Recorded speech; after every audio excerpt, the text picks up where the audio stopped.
So, who teaches me, all the gurus and my father and mother. So I first thank to them.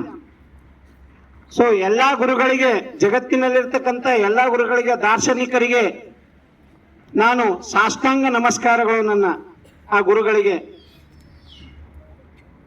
ಸರ್ವಜ್ಞ ಒಂದ್ ಕಡೆ ವಚನ ಹೇಳ್ತಾನ ಗುರುವಿನ ಬಗ್ಗೆ. ಅದಕ್ಕಿಂತ ಮುಂಚಿತವಾಗಿ ಗುರು ಅಂತ ಯಾರಿಗಂತಾರ? ಕತ್ತಲೆಯಿಂದ ಬೆಳಕಿನೆಡೆಗೆ ಸಾಗಿಸುವನನ್ನು ಗುರು ಎಂದು ಕರೆಯುತ್ತಾರೆ. ಯಾರು ಕತ್ತಲೆಯಿಂದ ಅಂದ್ರೆ ಅದು ಅದರ ಭಾವಾರ್ಥ ಏನದ ತಿಳ್ಕೊಂಡ್ರೆ, ಕತ್ತಲ್ದಾಗಿನ ಬೆಳಗಿನ ಕಡೆ ತಂದ್ರೆ ಅದು ಗುರು ಅಂತ ಅದು ನಮಗ್ ತಿಳಿತದ. ಅದು ಅರ್ಥ ಅಷ್ಟೇ ಅಲ್ಲ, ನಮ್ಮಲ್ಲಿ ಜ್ಞಾನವನ್ನು ಬಿತ್ತಬೇಕು. ಫಾರ್ ಎಕ್ಸಾಂಪಲ್ ನಾವ್ ಯಾವ್ದೋ ಕೆಟ್ಟದ್ ಮಾಡೋದೇವು, ಅದು ಮಾಡಬಾರ್ದು ಅನ್ನೋದು ನಾವು ತಿದ್ದಿ ಹೇಳ್ಬೇಕಾಗ್ಯದ. ಅದು ಅವ್ರಿಗೆ ಏನಂತಾರೆ? ಗುರು ಅಂತಾರೆ. ನಿಮಗೆ for example we will beat you. So why we are beating some students? Because they should be become intelligent purpose, that only our aim. So not to beat you. ನಿಮಗೆ ಹೊಡಿಬೇಕಂತದೇನು ಇಲ್ಲ. If we beat you, so we will also become trouble. So we need that energy to beat. So some already all of you know, I will tell to some student to beat them because of, so we wasting our energy to beating. So that's why we are giving to some student to beat them. So no one guru, or we called him as a teacher nowadays or lecturer. They are, why they are beating some student, or they are scoring some students because of they should be become in his life something to achieve. ಹಂಗಾದ ಮಾತ್ರ ಗುರುವಿಗೆ ನೀವೇನಾದ್ರೂ ಸೇವೆ, ನೀವೇನಾದ್ರೂ ಕಾಣಿಕೆ ಕೊಡೋದಿದ್ರೆ ನಿಮ್ದು result ಒಳ್ಳೇದು ಬರಬೇಕು.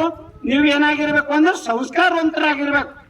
ತಿಳಿತಿಲ್ಲ, ನಾ ಹೇಳಿದೇನು ಮೊದಲೇ, ಇವೆಲ್ಲ ಮಾರ್ಕ್ಸ್ ಕಾರ್ಡು ಜಾಬಿನ ಸಲಕ್ ನಾವೆಲ್ಲ ಈಗೆಲ್ಲ ಏನ್ ಮಾಡಿದೆವು? ಶಿಕ್ಷಣ ಪಡಿತಾ ಇದ್ದೇವೆ. ಅದಕ್ಕಿಂತ ಮುಂಚಿತವಾಗಿ ಯಾರು ಸುಸಂಸ್ಕೃತರಾಗ್ತಾರಲ್ಲ ಅವನಕ್ಕಿಂತ ಒಳ್ಳೆ ವ್ಯಕ್ತಿ ಯಾರು ಇಲ್ಲ. ಅದ್ರ ಸಲುವಾಗಿ ಗುರುವಿಗೆ ಅವಾಗೇ ಅದು ಏನದ ಅಂದ್ರೆ ಒಂದು ಕಾಣಿಕೆ ಸಿಕ್ಕಿನಂಗ ಆಗ್ತದೆ. ಫಾರ್ ಎಕ್ಸಾಂಪಲ್ ಲಾಸ್ಟ್ ಇಯರ್ ಏನದ, ಲಾಸ್ಟ್ ಇಯರ್ ಸ್ಟೂಡೆಂಟ್ಗಳಿಗೆ ನಾವೆಲ್ಲರೂ ಬೈತಾ ಇದ್ದೇವು, ಇವು ಏನ್ ಮಾಡ್ತಾವೇನೋ ಅಂತ. ಆ ಲಾಸ್ಟ್ ಇಯರ್ ಸ್ಟೂಡೆಂಟ್ಸ್ ಏನ್ ಮಾಡ್ಯಾರ? ಒಳ್ಳೆ ರಿಸಲ್ಟ್ ತಂದಾರ, ನಮ್ಮ ಸಾಲಿ ಕೀರ್ತಿ ತಂದಾರ, ಗುರುಗಳಿಗೆಲ್ಲ ಕೀರ್ತಿ ತಂದಾರ. ಅದು ನಾವ್ ಯಾವತ್ತೂ ಮರೆಯಲೇವು. ಪ್ರತಿ ವರ್ಷ ನಮ್ಮ ಸಾಲಿದಾಗ ರಿಸಲ್ಟ್ ಅದ 95% ಬಿ ತಗೊಂಡಾರ, ಎಲ್ಲರೂ ತಗೊಂಡಿಲ್ಲ ಅಂತಿಲ್ಲ, ಮತ್ತೂ ಸರಿಯಾಗಿ ತಗೊಂಡಾರ. ಲಾಸ್ಟ್ ಇಯರ್ ಸ್ಟ್ರಿಕ್ಟ್ಲಿ ಎಕ್ಸಾಮ್ ಇದ್ರೂ ಕೂಡ ತಗೊಂಡಾರ ಅಂದ್ರೆ ಅದು ಒಂದ್ ಏನದ ಒಳ್ಳೆ ನಡವಳಿಕೆ ಅಂತ ಕಾಣಿಸ್ತದೆ. ಮತ್ ಗುರುವಿಗೆ ಏನದ ಮರ್ಯಾದೆ ಕೊಡ್ಬೇಕು, ಸಂಸ್ಕಾರ ಇರ್ಬೇಕು ಫಸ್ಟ್ ವಿದ್ಯಾರ್ಥಿಗಳಲ್ಲಿ. ವಚನ ಹೇಳ್ತೇನೆ ನೋಡ್ರಿ ಗುರುವಿನ ಬಗ್ಗೆ. ಗುರುವಿಂದ ಬಂಧುಗಳು, ಸರ್ವಜ್ಞ ಒಂದ್ ಕಡೆ ವಚನ ಹೇಳ್ತಾನೆ ಗುರುವಿಂದ ಬಂಧುಗಳು, ಗುರುವಿಂದ ಸಮೃದ್ಧಿ. ಗುರುವಿಂದ ಎಲ್ಲ ಸಮೃದ್ಧಿ ಅದ, ಗುರುವಿಂದ ಲೀವುದು ಪುಣ್ಯ, ಗುರುವಿಂದ ಮುಕ್ತಿ ಸರ್ವಜ್ಞ ಅಂತ. ಕೊನೆಗೆ ನಮ್ಮ ಮುಕ್ತಿ. ಫಾರ್ ಎಕ್ಸಾಂಪಲ್ ನಾವೆಲ್ಲ ಭಾರತೀಯರು ಏನಿದ್ದೇವೆ ಅಂದ್ರೆ ಎಲ್ಲಾ ಧರ್ಮಗಳು ಏನ್ ಹೇಳ್ತಾವ, ಕೊನೆಗೆ ಮುಕ್ತಿ ಯಾಕೆ ಪಡಿಬೇಕು ಅನ್ನೋದು ಯಾವ ದೇಶದಾಗ ಯಾವ ಧರ್ಮನೂ ಹೇಳಲ್ಲ. ಆದ್ರೆ ನಮ್ಮ ಭಾರತಕ್ಕೆ ಇರ್ತಕ್ಕಂಥ ಎಲ್ಲಾ ಧರ್ಮಗಳು ಮುಕ್ತಿ ಯಾವ ರೀತಿ ಪಡಿಬೇಕು ಅನ್ನೋದು ಹೇಳ್ತಾವ. ಅದಕ್ಕೆ ಗುರುವಿನ ಮೂಲಕ ಮಾತ್ರ ಮುಕ್ತಿ ಅದ. ನಾವೆಲ್ಲ ದೇವ್ರ ಅಂತೇವಲ್ಲ, ದೇವ್ರಕ್ಕಿಂತ ಶ್ರೇಷ್ಠ ಯಾರು? ಗುರು ಅಂತ ಹೇಳ್ತಾರೆ ಹಿರಿಯರು. ಯಾಕಂದ್ರೆ ದೇವ್ರ ಬಗ್ಗೆನೆ ನಮ್ಮಲ್ಲಿ ಭಾವನೆ ಮೂಡಿಸಿದವ್ರು ಯಾರು? ಗುರು. ನಮಗ್ ದಾರಿ ತೋರಿಸಿದವ್ರೆ ಗುರು. ಅದಕ್ಕಾಗಿ ಗುರುವಿನ ಬಗ್ಗೆ ಅಭಿಮಾನ ಇರಬೇಕು, ಶ್ರದ್ಧೆ ಇರಬೇಕು.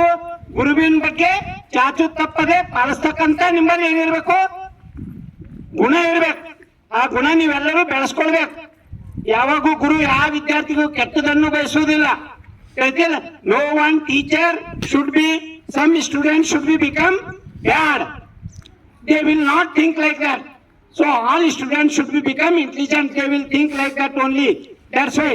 So today we are here only. We are talking of the Guru Purnima, and today is also have the Jayanti of Kadapadappana.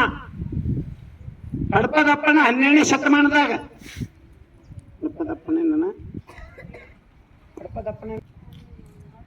ಹಡಪದಪ್ಪನ ಅವ್ರ ಜಯಂತಿ ಅದ. ಅವ್ರ ಫೋಟೋಗಳು ಬರಲಿಲ್ಲ, ಇದ್ರು ನಾವು ಜಯಂತಿ ಮಾಡ್ತಾ ಇದ್ದೇವೆ. ಹಡಪದಪ್ಪನ ಅವ್ರು ಏನಿದ್ರು ಅಂದ್ರೆ ಬಸವಣ್ಣವ್ರದ್ದು ಏನಿದ್ರು, ಬಸವಣ್ಣವ್ರದ್ದು ಕಾರ್ಯದರ್ಶಿ ಇದ್ರು. ಬಸವಣ್ಣನವ್ರ ಏನು ಅನುಭವ ಮಂಟಪದಲ್ಲಿ ಅವಾಗ ಇತ್ತಲ್ಲ, ಅವಾಗ ದಾಸೋಹದ ರೂವಾರಿಗಳೇ ಆಗಿದ್ರು ಹಡಪದಪ್ಪನವ್ರು. ಮತ್ ಕಾಯಕ ಜೀವಿಗಳಾಗಿದ್ರು ಇವ್ರ ಗಂಡ ಹೆಂಡತಿ ಇಬ್ರು ಹಡಪದಪ್ಪಣ್ಣ ಮತ್ತ ಅವರು ಮನೆಯವರು, ಅವ್ರ ಹೆಸರು ನನಗೆ ಗೊತ್ತಿಲ್ಲ. ಅದಕ್ಕೆ ಬಹಳ ನಿಷ್ಠಾವಂತ ಪ್ರಾಮಾಣಿಕವಾದಂತ ಕಾರ್ಯದರ್ಶಿ ಇದ್ರು. ಹಡಪದಪ್ಪಣ್ಣ ಚಾಚು ತಪ್ಪದೆ ಬಸವಣ್ಣನವ್ರು ಏನ್ ಹೇಳ್ತಾರೋ ಅದೆಲ್ಲ ಮಾಡ್ತಾ ಇದ್ರು, ತಿಳಿದಿಲ್ಲ. ಹಂಗ ಹಡಪದಪ್ಪಣ್ಣವ್ರ ಕೀರ್ತಿ ಸದಾ ಶಾಶ್ವತವಾಗಿರ್ತದ. ಯಾಕಂದ್ರೆ ಹಡಪದ ಅಂದ್ರೆ ಯಾರು? ಕಟಿಂಗ್ ಮಾಡೋರು. ಎಸ್, ನೋಡ್ರಿ 12ನೇ ಶತಮಾನದಾಗ ಬಸವಣ್ಣವ್ರು ಅಂತವ್ರನ್ನು ತಮ್ಮ ಶಿಷ್ಯ ಕಾರ್ಯದರ್ಶಿಯಾಗಿ ನೇಮಕ ಮಾಡ್ಯಾರ ಅಂದ್ರೆ ತಿಳ್ಕೊಳ್ಬೇಕು. ಯಾಕೆ ಮಾಡ್ಕೊಂಡಾರ ಅಂದ್ರು, ಯಾಕಂದ್ರೆ ಯಾವ ಜನನು ಕೀಳಲ್ಲ ಅನ್ನೋದು ಎಲ್ಲರಲ್ಲಿ ಭಾವನೆ ಬರ್ಬೇಕನ್ನೋ ದೃಷ್ಟಿಯಿಂದ ಮಾತ್ರ ಅವ್ರು ಏನದ ಎಲ್ಲಾ ಜನರನ್ನು ಮೇಲೆತ್ತಾರ. ಅದಕ್ಕಾಗಿ ಹಡಪದಪ್ಪಣ್ಣ ಏನಿದ್ರು ಬಸವಣ್ಣನವರ ಅನುಯ ಅವ್ರ ಬಹಳ ಆಪ್ತ ಇದ್ರು. ಕಾರ್ಯದರ್ಶಿ ಅಂದ್ರೆ ಆಪ್ತ, ಎಲ್ಲ ವಿಷಯ ಗೊತ್ತಿರ್ತದ, ಇದು ಗೊತ್ತಿರಲ್ದು ಅಂತಿಲ್ಲ. ಅಂತರಿ ಕಾರ್ಯದರ್ಶಿ ಅಂತಾರೆ. ಈಗ ಫಾರ್ ಎಕ್ಸಾಂಪಲ್ ಈಗ ಮಿನಿಸ್ಟರ್ ಇರ್ತಾರೆ, ಮಿನಿಸ್ಟರ್ ಅಲ್ಲಿ ಅವ್ರು ಒಂದು ನೇಮಕ ಮಾಡ್ಕೊಳ್ತಾರ. ಅವ್ರು ಈಗ ಫಾರ್ ಎಕ್ಸಾಂಪಲ್ ಮಿನಿಸ್ಟರ್ ಈಗ ನಮ್ದು CM ಯಾರ ಸಿದ್ದರಾಮಯ್ಯ, ಆ ಸಿದ್ದರಾಮಯ್ಯ ಗೊತ್ತಿರಲ್ಲ, ಆದ್ರೂ ಕೂಡ ಯಾರು ಸೆಕ್ರೆಟರಿ ಇರ್ತಾರ ನೋಡ್ರಿ, ಕರ್ನಾಟಕ ಸೆಕ್ರೆಟರಿ PA ಇರ್ತಾರಲ್ಲ, ಅವ್ರ ಥ್ರೋಲಿಂದ ಎಲ್ಲ ರಿಲೀಸ್ ಆಗ್ತದ. ಅವ್ರಿಗೆಲ್ಲ ಗೊತ್ತಿರ್ತದ. ಅವ್ರಿಗೆ ಗೊತ್ತಿತ್ತು ಇದ್ದಷ್ಟು CM ಗೊತ್ತಿರಲ್ಲ. ಆಕ್ಚುಲಿ ರಿಯಲ್ ಹೇಳ್ಬೇಕಂದ್ರೆ ಅದಕ್ಕಾಗಿ ಆಪ್ತ ಕಾರ್ಯದರ್ಶಿ ಇದ್ದರು ಹಡಪದಪ್ಪನವರು. ಅಂತ ಒಂದು ಪುಣ್ಯಾತ್ಮನ ಒಂದು ದಿವಸ ಇದೆ ಗೊತ್ತಾ. ಅವ್ರ ನಾವು ಏನು ಈ ದಾಸೋಹ ಅಂತ ಹೇಳ್ಕೊಟ್ರೆ ನೋಡ್ರಿ, ನಮ್ಮ ಕರ್ನಾಟಕವೇ 12ನೇ ಶತಮಾನದ ನಾವೆಲ್ಲ ಈ ರೀತಿಗೆ ಆಗ್ಲಕ್ಕ ಕನ್ನಡದಲ್ಲಿ ಹೆಂಗಿದ್ದೇವೆ ಅಂದ್ರೆ, ಕರ್ನಾಟಕದಾಗ ಏನಿದ್ದೇವೆ ಅಂದ್ರೆ ನಾವು ಸುಸಂಸ್ಕೃತರಿದ್ದೆವು. ಯಾಕಂದ್ರೆ ಅದು ಭಾವನೆ ಬೆಳ್ಕೊಂಡು ಬಂದ 12ನೇ ಶತಮಾನದಿಂದೇ. ಬೇರೆ ರಾಜ್ಯದವರಿ ಇಷ್ಟು ತಿಳುವಳಿಕೆ ಇಲ್ಲ, ಇಷ್ಟು ಇದು ಇಲ್ಲ.